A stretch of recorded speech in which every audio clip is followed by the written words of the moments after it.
ការពិត Eriksen នេះបញ្ហាបេះដូងហ្នឹងវាមិនមែនលើកទី1លើកទី2ទេកំឡុងពេលការប្រកួត Friendly International ក្រុមបាល់ទាត់ដាណឺម៉ាកជាមួយនឹងក្រុមជម្រើសជាតិអ៊ុយក្រែនកីឡាករវ័យ34ឆ្នាំ Christian Eriksen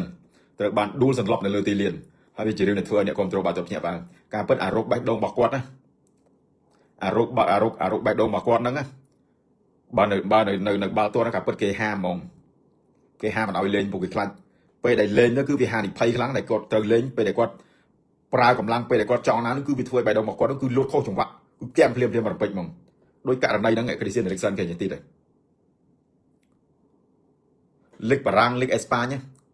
បើកីឡាករណាដែលមានបញ្ហាបេះដូងគឺលីកគេបិទហ្មងគេអត់នេះអត់ឲ្យក្លឹបទិញចូលទេតែនៅអ៊ីតាលី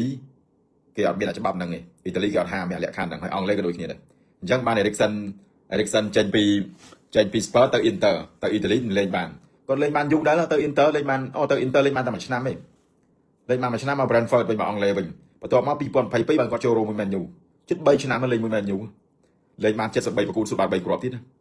ព្រោះដោយសារអាបញ្ហាបេះដូងរបស់គាត់ហ្នឹងគឺវាធូរទុកតាំងពីគាត់នៅ Spurs គូលេងគឺកៀងហ្មងនៅពេលដែលគាត់ប្រឹងរត់ខ្លាំងពេកនៅពេលដែលគាត់